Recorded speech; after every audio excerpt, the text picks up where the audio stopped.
ಸ್ನೇಹಿತರೆ ನಮಸ್ಕಾರ, ನಾನು ರವೀಂದ್ರ ಜೋಶಿ. I am Joshi. ದಿಲ್ಲಿಯ ಶಾಹೀನ್ ಬಾಗ್ ಅಂದ ತಕ್ಷಣ ನಿಮಗೆ CAA NRC ನೆನಪಾಗತ್ತೆ. ನಿರಂತರವಾಗಿ ಬುರ್ಖಾ ಹಾಕ್ಕೊಂಡಂಥ ಹೆಣ್ಮಕ್ಳು ಮಕ್ಕಳನ್ನ ಕೂಡಿಸ್ಕೊಂಡು ತಿಂಗಳಗಟ್ಟಲೆ ಬೀದಿಯಲ್ಲಿ ನಿಂತು ಪ್ರತಿಭಟನೆ ಮಾಡಿ ಸರ್ಕಾರವನ್ನು ಇಕ್ಕಳಕ್ಕೆ ಸಿಲುಕಿಸಿದಂಥ ಒಂದು ಸಮುದಾಯ. ಅತ್ಯಂತ ವಿಲಕ್ಷಣವಾದ ಪ್ರದೇಶ, ಅತ್ಯಂತ ವಿಕ್ಷಿಪ್ತವಾದಂಥ ಜನಜೀವನ. ಅಲ್ಲಿ ಒಳಗಡೆ ಏನು ನಡೆಯುತ್ತೆ ಯಾರಿಗೂ ಗೊತ್ತಾಗೋದಿಲ್ಲ. ಆ ರೀತಿಯಾದಂಥ ಅನೂಹ್ಯವಾದಂಥ ಪ್ರಪಂಚ. ಅಲ್ಲಿ ಒಂದು ಮಧ್ಯರಾತ್ರಿ 2 ಗಂಟೆಯ ಸುಮಾರಿಗೆ ಇದ್ದಕ್ಕಿದ್ದ ಹಾಗೆ ಪೊಸಿಷನ್ಗೆ ತಗೋತಾರೆ ದಿಲ್ಲಿಯ ಪೊಲೀಸರು. ಒಂದು ಕಡೆ ದಿಲ್ಲಿಯ ಪೊಲೀಸರು, ಮತ್ತೊಂದು ಕಡೆ NSG ಕಮಾಂಡೋಗಳು. ಎಲ್ಲ ಮನೆಗಳ ಮೇಲೆ ಪೊಸಿಷನನ್ನು ತೆಗೆದುಕೊಳ್ತಾರೆ. ದೂರದಲ್ಲಿ ಜೀಪ್ಗಳು, ವ್ಯಾನ್ಗಳು ನಿಂತಿರ್ತವೆ. ನಿಧಾನಕ್ಕೆ ಪೊಲೀಸ್ ಪಡೆ ಆ ಬಡಾವಣೆಯ ಒಳಗಡೆ ಬರುತ್ತೆ. ಗಲ್ಲಿಯ ಒಳಗಡೆ, ಗಲ್ಲಿ ಭಾಳ ಚಿಕ್ಕದಾದಂಥ 3.5-4 ಅಡಿ ಗಲ್ಲಿ. ಅದು ಒಬ್ರು ನಡ್ಕೊಂಡು ಹೋದರೆ ಇನ್ನೊಬ್ಬರು ಬಂದರೆ ಡಿಕ್ಕೆ ಹೊಡಿಬೇಕು. ಆ ರೀತಿಯಾದಂಥ ಒಂದು ಮನೆಗೆ ಹೋಗಿ ಬಾಗಲನ್ನು ಬಡಿತಾರೆ. ಎಷ್ಟು ಸೂಕ್ಷ್ಮವಾಗಿ ಇಡೀ ಕಾರ್ಯಾಚರಣೆಯನ್ನು ನಡೆಸಲಾಗತ್ತೆ ಅಂದರೆ ಬೆಕ್ಕಿನ ಹೆಜ್ಜೆ ಇಟ್ಟ ಹಾಗೆ ಇಡೀ ಕಾರ್ಯಾಚರಣೆಯನ್ನು ರೂಪಿಸಲಾಗಿದೆ. ಒಂದೊಂದಾಗಿ ಹೆಜ್ಜೆ ಇಡ್ತಾ ಒಂದು ಮನೆಯ ಮುಂದೆ ಬರ್ತಾರೆ. ನಿಧಾನಕ್ಕೆ ಬಾಗಿಲನ್ನು ತಟ್ತಾರೆ. ಒಳಗಡೆ ಒಬ್ಬ ಮಧ್ಯವಯಸ್ಕ ವ್ಯಕ್ತಿ, ಹೆಸರು ಮೊಹಮ್ಮದ್ ಶೇಖ್ ಅಂತ. ವೃತ್ತಿಯಲ್ಲಿ ಈತ ಟೈಲರ್. ಬಟ್ಟೆಗಳನ್ನು ಪ್ಯಾಕ್ ಮಾಡ್ತಾ ಇರ್ತಾನೆ, ಸೂಟ್ ಕೇಸ್ ಒಳಗಡೆ ಹಾಕ್ತಾ ಇರ್ತಾನೆ.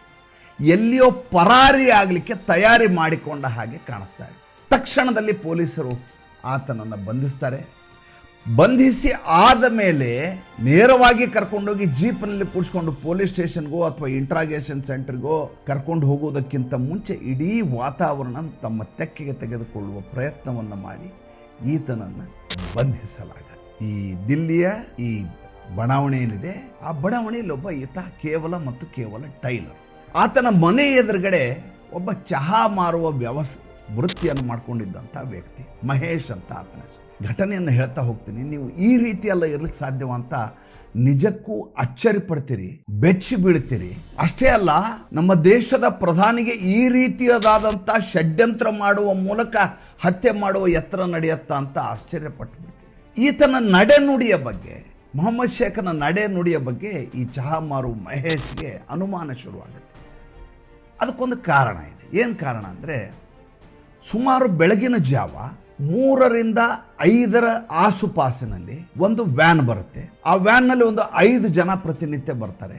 ಅದರಲ್ಲಿ ಒಬ್ಬ ಮುದುಕಿ ಇರ್ತಾರೆ. ಮನೆ ಒಳಗಡೆ ಬರ್ತಾರೆ, ಬಂದು ಬೆಳಗಿನವರೆಗೂ ಮಾತಾಡ್ತಾರೆ, ವ್ಯಾನ್ನಲ್ಲಿ ಹೋಗ್ತಾರೆ, ಮತ್ತೆ ವಾಪಸ್ ಬರ್ತಾರೆ, ಬಂದು ಕೂತ್ಕೋತಾರೆ. 5 ಗಂಟೆಗೆ ಬೆಳಗಾಗೋದಕ್ಕಿಂತ ಮುಂಚೆ ಅವರೆಲ್ಲರೂ ಜಾಗವನ್ನು ಖಾಲಿ ಮಾಡ್ತಿರ್ತಾರೆ. ಪ್ರತಿ ದಿವಸ ಈ ವಿದ್ಯಮಾನ ನಡೀತಾ ಇರ್ತದೆ. ಇದು ಎದುರುಗಡೆ ಇರೋ ಮಹೇಶ್ಗೆ ಅನುಮಾನ ಬರುತ್ತೆ. ಇದಕ್ಕೆ ಇನ್ನೊಂದು ಕಾಕತಾಳೀಯ ಎನ್ನುವ ಹಾಗೆ ಈ ಮಹೇಶನ ಮಗ ದಿಲ್ಲಿ ಪೊಲೀಸ್ ಇಲಾಖೆಯಲ್ಲಿ ಕೆಲಸ ಮಾಡ್ತಾ ಇರ್ತಾನೆ. ಆತನು ಕೂಡ ಅಧಿಕಾರಿ. ಇದು ನಿರಂತರ ನಡೀತಾ ಇರುತ್ತೆ. ಒಂದು ಸ್ವಲ್ಪ ದಿನ ಆದ ಕೂಡ 5 ಜನರಲ್ಲಿ ಆ ಮುದುಕಿ ಇದ್ದಕ್ಕಿದ್ದ ಹಾಗೆ ಕಾಣೆಯಾಗಿಬಿಡ್ತಾಳೆ.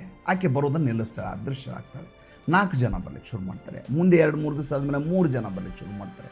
ಆಮೇಲೆ 2 ಜನ ಬರ್ಲಿಕ್ಕೆ ಶುರು ಮಾಡ್ತಾರೆ. ಆಮೇಲೆ ಒಬ್ಬನು ಬರೋದನ್ನು ನಿಲ್ಲಿಸ್ಬಿಡ್ತಾನೆ. ಈ ಮಧ್ಯೆ ಭಾಳ ದೊಡ್ಡದಾದಂಥ ಒಂದು ಬೆಳವಣಿಗೆ ಆಗುತ್ತೆ. ಏನಂದರೆ, ಇನ್ಫಾರ್ಮೇಷನ್ ಬ್ಯೂರೋ ಏನಿದೆ, ಭಾರತದ ಇನ್ಫಾರ್ಮೇಷನ್ ಬ್ಯೂರೋಗೆ ಒಂದು ಮಾಹಿತಿ, ದಿಲ್ಲಿಯ ಮೇಲೆ ಉಗ್ರ ಕೃತ್ಯ ನಡೆಯುವ ಸಾಧ್ಯತೆಗಳು ದಟ್ಟವಾಗಿದ್ದಾವೆ. ಈಗ ಪಾಕ್ ಆಕ್ಯುಪೈಡ್ ಕಾಶ್ಮೀರಲ್ಲಿ ತರಬೇತಿಯನ್ನು ಪಡೆದಂಥ ಒಂದಷ್ಟು ಉಗ್ರರು ದಿಲ್ಲಿಯನ್ನು ಹೊಕ್ಕಿದ್ದಾರೆ. ದಿಲ್ಲಿ ಮತ್ತು ಬೇರೆ ಬೇರೆ ನಗರಗಳಲ್ಲಿ ಇವರು ಏಕಕಾಲಕ್ಕೆ ದಾಳಿಯನ್ನು ಮಾಡಲಿದ್ದಾರೆ ಅನ್ನುವಂಥ ಮಾಹಿತಿ ಬರುತ್ತೆ. ಯಾವಾಗ ಈ ಮಾಹಿತಿ ಬರುತ್ತೋ, ಇನ್ಫಾರ್ಮೇಷನ್ ಬ್ಯೂರೋ ಏನಿದೆ ಅದು ಇಂಟರ್ನ್ಯಾಷನಲ್ ಇಂಟೆಲಿಜೆನ್ಸ್ ಅಂತ, ಅವರಿಗೆ ವಿಷಯವನ್ನು ವರ್ಗಾವಣೆ ಮಾಡ್ತಾರೆ. ಈ ರೀತಿಯಾದ ವಿದ್ಯಮಾನ ನಡೀತಾ ಇದೆ. ಪರಿಶೀಲನೆ ಮಾಡಿದ್ಕೊಂಡು ಖಚಿತ ಆಗಿಬಿಡುತ್ತೆ, ಹೌದು, ಪಾಕ್ ಆಕ್ಯುಪೈಡ್ ಕಾಶ್ಮೀರದಿಂದ ತರಬೇತಿ ಪಡೆದಂಥ ಒಂದಷ್ಟು ಉಗ್ರರು ದಿಲ್ಲಿಯಲ್ಲಿ ಬಂದಿದ್ದಾರೆ. ದಿಲ್ಲಿಯ ಕೋಟಿ ಜನಗಳ ಮಧ್ಯೆ ಈ ಒಂದು 4-5 ಜನ ಉಗ್ರರನ್ನು ಹುಡುಕುವುದು ಹೇಗೆ? ಸಾಧ್ಯವಾದ ಮಾತು. ಹೀಗಿರುವಾಗ ಅಜಿತ್ ಡೋವಲ್ ಅವರಿಗೆ ವಿಷಯವನ್ನು ತಿಳಿಸಲಾಗುತ್ತೆ. ಈ ರೀತಿಯಾದಂಥ ವಿದ್ಯಮಾನ ಇದೆ, ವಿದೇಶದಲ್ಲಿರ್ತಾರೆ, ನಾನು ಬರೋವರೆಗೂ ಬರುವವರು ಕಾಯ್ತಾರೆ. ವಿಷಯವನ್ನು ಪೊಲೀಸ್ ಇಲಾಖೆಗೆ ವಿಷಯವನ್ನು ತಿಳಿಸಲಾಗತ್ತೆ. ಈ ರೀತಿ ಆಗಿದೆ, ಹೀಗೊಂದು ಕುಟುಂಬ ಬರ್ತಾ ಇದೆ. ಬಹುಶಃ ಅವ್ರ ಸಂಬಂಧಿಕರು ಏನು ಗೊತ್ತಿಲ್ಲ. ನೋಡಲಿಕ್ಕೆ ಎಲ್ಲರೂ ಅದೇ ಸಮುದಾಯದವರು, ಮೊಹಮ್ಮದ್ ಶೇಖನ ಸಮುದಾಯದವರೇ ಆಗಿದ್ದಾರೆ. ಎಲ್ಲರೂ ಕೂಡ ಭಾಳ ವಿಲಕ್ಷಣವಾಗಿದ್ದರು. ಎಲ್ಲರೂ ಕೂಡ ನೋಡಿದ ತಕ್ಷಣ ಇವರು ಟೆರರಿಸ್ಟ್ ಅನ್ನುವ ರೀತಿಯಲ್ಲಿ ಅವರ ಹಾವಭಾವ, ಅವರ ಮಾತುಕತೆ ಎಲ್ಲವೂ ಅನಿಸ್ತಾ ಇತ್ತು. ಅದೇ ಸಮಯದಲ್ಲಿ ಬಿಹಾರದ ಪಟ್ನಾದಲ್ಲಿ ನರೇಂದ್ರ ಮೋದಿ ಅವರ ರ್ಯಾಲಿ. ಕಾಕತಾಳೀಯ ಎನ್ನುವಂತೆ, ಸುಯೋಗ ಎನ್ನುವಂತೆ, ಸಂಯೋಗ ಎನ್ನುವಂತೆ ಈ ಮಹೇಶ್ ಚಾಯ್ವಾಲಾನ ಮಗನನ್ನು ಅಲ್ಲಿ ಪಟ್ನಾಗೆ ಡ್ಯೂಟಿಗೆ ಹಾಕಲಾಗುತ್ತೆ. ದೊಡ್ಡ ಮೈದಾನ, ಗಾಂಧಿ ಮೈದಾನ ಇನ್ನು ಮೈದಾನ ಇದೆ. ಆ ಮೈದಾನಕ್ಕೆ ಒಂದು ವಾರ ಮುಂಚೆ ತಮ್ಮ ಕಸ್ಟಡಿಗೆ ತೆಗೆದುಕೊಳ್ಳಿಕ್ಕೆ ಭದ್ರತಾ ಸಿಬ್ಬಂದಿ ಮುಂಚೆಯೇ ಹೊರಟುಬಿಡ್ತಾರೆ ಪಟ್ನಾಗೆ. ಅಲ್ಲಿ ಕಮಾಂಡೋಗಳೆಲ್ಲ ಸೇರಿಕೊಂಡಿರ್ತಾರೆ. ಕಮಾಂಡೋಗಳ ಜೊತೆ NSA ಪಡೆ ಬರುತ್ತೆ. NSA ಪಡೆ ಬಂದು ಇಡೀ ಇದನ್ನು ಪರಿಶೀಲನೆ ಮಾಡ್ತಾರೆ. ಏಕೆಂದರೆ ನರೇಂದ್ರ ಮೋದಿಯವರ ರ್ಯಾಲಿ ಬೇರೆ ಇರುತ್ತೆ. ದುರಂತ ಅಂದರೆ ಈ ರೋಡ್ ಶೋ ಮುಗಿಸಿಕೊಂಡು ನೇರವಾಗಿ ಸ್ಟೇಜಿಗೆ ಬರುವಂಥ ಪ್ಲ್ಯಾನ್ ಇರುತ್ತೆ ನರೇಂದ್ರ ಮೋದಿಯವರು. ಯಾವಾಗ ಹೀಗೆ ರೋಡ್ ಶೋದ ಕಂಟಿನ್ಯೂಯೇಷನ್ ಆಗಿ ಸ್ಟೇಜಿಗೆ ಬರೋದಾಗತ್ತೋ ಆವಾಗ ನೀವು ಎಷ್ಟೇ ನಿಗಾವಣೆ ಮಾಡಿದರೂ, ಎಷ್ಟೇ ನೀವು ನಿಮ್ಮ ಕಮಾಂಡೋಗಳನ್ನಿಟ್ಟರೂ ಕೂಡ ಅದರ ಮೇಲೆ ನೀವು ಹಿಡಿತವನ್ನು ಸಾಧಿಸಲಿಕ್ಕೆ ಸಾಧ್ಯವೇ ಆಗೋದಿಲ್ಲ. ಎಷ್ಟೇ ತಪಾಸಣೆ ಮಾಡಿದರೂ ಒಂದಷ್ಟು ಜನ ಒಳಗೆ ನುಗ್ಗುವ ಸಾಧ್ಯತೆ ಇರುತ್ತೆ. ಈ 4-5 ದಿವಸ ಮುಂಚೆ ಈ ಮಹೇಶನ ಮಗ ಪೊಲೀಸ್ ಆಫೀಸರ್ ಬಂದಿರ್ತಾನಲ್ಲ ಪಟ್ನಾದಲ್ಲಿ, ಆತನಿಗೆ ಇದ್ದಕ್ಕಿದ್ದ ಹಾಗೆ ಒಂದು ದಿವಸ ಮೈದಾನದಲ್ಲಿ ಈ ಯಾರು ಮೊಹಮ್ಮದ್ ಶೇಖ್ ಅನ್ನುವಂಥ ಟೇಲರ್ ಮನೆಗೆ ಮುದುಕಿ ಬರ್ತಾ ಇರ್ತಾಳಲ್ಲ, ಆ ಮುದುಕಿ ಓಡಾಡೋದು ಕಾಣಿಸುತ್ತೆ. ಆಶ್ಚರ್ಯ ಆಗ್ಬಿಡುತ್ತೆ ನಮಗೆ, ಹೆಂಗಿದು? ಅಲ್ಲಿ ನೋಡಿದರೆ ದಿಲ್ಲಿಯ ಶಾಹೀನ್ ಬಾಗ್ನಲ್ಲಿ ಈ ಮುದುಕಿ ಮಧ್ಯರಾತ್ರಿ 3 ಗಂಟೆಗೆ ಬರ್ತಾ ಇದ್ದು ಟೈಲರ್ ಮನೆಗೆ. ಇಲ್ಲಿ ನೋಡಿದರೆ ಪಾಟ್ನಾಗೆ ಬಂದಿದ್ದಾಳೆ, ಪಾಟ್ನಾದಲ್ಲಿ ಗ್ರೌಂಡಿನಲ್ಲಿ ಓಡಾಡ್ತಾ ಇದ್ದಾಳೆ. ಆಮೇಲೆ ಆಕೆಯ ನೋಡುವ ಶೈಲಿಯೇ ಬೇರೆ ಇದೆ. ಒಂದು ದಿವಸ ಇದನ್ನು ಭಾಳ ಗಂಭೀರವಾಗಿ ಪರಿಗಣಿಸೋದಿಲ್ಲ, ಸುಮ್ಮನಾಗ್ತಾನೆ. 2ನೇ ದಿವಸ ಮತ್ತೆ ಆ ಮಗ ಬರ್ತಾನೆ ಗ್ರೌಂಡ್ಗೆ, ಪರಿಶೀಲನೆಗೆ, ತಪಾಸಣೆ ಮಾಡಲಿಕ್ಕೆ. ಡ್ಯೂಟಿ ಅಲ್ಲೇ ಇರ್ತವ್ರಿಗೆಲ್ಲ. ಮತ್ತೆ ಆ ಹೆಣ್ಮಗಳು ಬಂದಿದ್ದಾಳೆ. ಹಾಗಾದ್ರೆ ಉಳಿದ 4 ಜನ ಇದ್ದಾರಾ? ಆ 4 ಜನ ಆಕೆಯ ಜೊತೆ ಕಾಣಿಸ್ತಾ ಇಲ್ಲ. ಈಕೆಯನ್ನು ಹಿಡ್ಕೊಂಡು ಹೋಗೋಣ ಅಂತಂದ್ರೆ ಈಕೆಯನ್ನು ಬಾಯಿ ಬಿಡಿಸ್ಲಿಕ್ಕೆ ಸಾಧ್ಯ ಆಗೋದಿಲ್ಲ ಅವಾಗ. ಏಕೆಂದರೆ ಮುಂಚೆ ರೆಡ್ ಹ್ಯಾಂಡ್ ಆಗಿ ಸಿಗದೆ ಹೋದರೆ ಆಕೆ ಬಾಯಿ ಬಿಡಿಸೋದು ಕಷ್ಟ. ನರೇಂದ್ರ ಮೋದಿ ಅವರ ರ್ಯಾಲಿಯ ದಿವಸ ಬರುತ್ತೆ. ಇನ್ನೇನು ರ್ಯಾಲಿ ಇನ್ನೊಂದು 2-3 ಅವರ್ಸಲ್ಲಿ ಶುರುವಾಗಬೇಕು. ನೋಡ್ತಾರೆ, ಕೊನೆ 2 ದಿವಸ ಈ ಹೆಣ್ಮಗಳಲ್ಲಿ ಕಾಣಿಸೋದೇ ಇಲ್ಲ. ಹಾಗಾದರೆ ಬರ್ತಾ ಇಲ್ಲ ಇವಳು ಅಂತ ಅನ್ಕೋತಾರೆ. ಅಷ್ಟೊತ್ತಿಗೆ ಈಕೆಯ ಬಗ್ಗೆ ಮಾಹಿತಿಯನ್ನು ರವಾನೆ ಮಾಡಿರ್ತಾರೆ ಈ ಪೊಲೀಸ್ ಆಫೀಸರು. ನರೇಂದ್ರ ಮೋದಿ ಅವರ ರ್ಯಾಲಿಯ ದಿವಸ ಸರಿಯಾಗಿ ಈ ಹೆಣ್ಮಗಳು 2 ಅವರ್ಸ್ ಮುಂಚೆ ಮುದುಕಿ ಅಲ್ಲಿ ಬಂದು ನಿಂತಿರ್ತಾಳೆ. ಅದು ಎಷ್ಟು ಮುಂದೆ ಬಂದು ನಿಂತಿರ್ತಾಳೆ ಅಂದರೆ, ನರೇಂದ್ರ ಮೋದಿ ಅವರು ಜನರ ಹತ್ರ ಬಂದು ಹಿಂಗೆ ಕಟಾಂಜನದ ಹತ್ರ ಕೈ ಮಾಡ್ತಾರಲ್ಲ, ಅಷ್ಟೇ ಅಂತರದಲ್ಲಿ 3 ಅಡಿಯಿಂದ 4 ಅಡಿ ಅಂತರದಲ್ಲಿ ಕಟಾಂಜನದ ಹಿಂಭಾಗದಲ್ಲಿ ಈ ಹೆಣ್ಮಗಳು.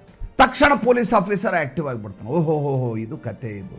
ತಕ್ಷಣ ಮೆಸೇಜ್ಗಳು ಪಾಸ್ ಆಗ್ತವೆ, ಎಲ್ಲ ಕಡೆ ವಿಷಯಗಳನ್ನು ಪಾಸ್ ಮಾಡಲಾಗತ್ತೆ. ಅಲ್ಲಿ ಒಬ್ಬ ಲೇಡಿ ಕಮಾಂಡನ್ನು ಅಷ್ಟೊತ್ತಿಗೆ ಮೋದಿ ಕಿ ಜೈ, ಹರ ಹರ್ ಮಹಾದೇವ್ ಎಲ್ಲ ಘೋಷಣೆಗಳು ಕೂಗ್ತಿರ್ತಾರೆ ಜನ. ಮೋದಿಯವರ ಜಯಘೋಷಗಳು ನಡೀತಾ ಇರ್ತವೆ.